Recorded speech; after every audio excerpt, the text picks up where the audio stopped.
বাহরাইনে অ্যামাজনের ডেটা সেন্টারে ক্ষেপণাস্ত্র হামলা, এমন বিস্ফোরক দাবি করেছে ইরানের আইআরজিসি। কিন্তু সত্যিই কি ধ্বংস হয়েছে স্থাপনাটি? ইরানের ইসলামী বিপ্লবী গার্ড বাহিনী আইআরজিসি দাবি করেছে বাহরাইনে অবস্থিত মার্কিন প্রযুক্তি প্রতিষ্ঠান অ্যামাজনের একটি কেন্দ্রীয় ডেটা অবকাঠামোতে ক্রুজ ক্ষেপণাস্ত্র হামলা চালিয়ে সেটি ধ্বংস করা হয়েছে।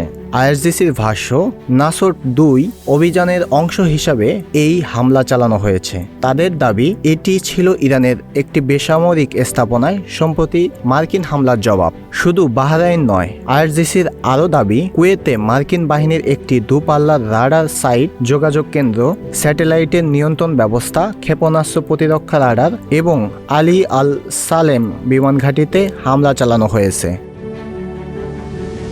তবে সবচেয়ে গুরুত্বপূর্ণ বিষয় হলো, এসব দাবি স্বাধীন কোনো যাচাই এখনও হয়নি। এ পর্যন্ত অ্যামাজন, বাহরাইন, কুয়েত বা যুক্তরাষ্ট্রের পক্ষ থেকে এসব হামলার বিষয়ে কোনো আনুষ্ঠানিক প্রতিক্রিয়া বা নিশ্চিত তথ্য পাওয়া যায়নি। ফলে আইআরজিসির দাবি অনুযায়ী ক্ষয়ক্ষতির প্রকৃত চিত্র এখনও নিশ্চিতভাবে বলা সম্ভব নয়।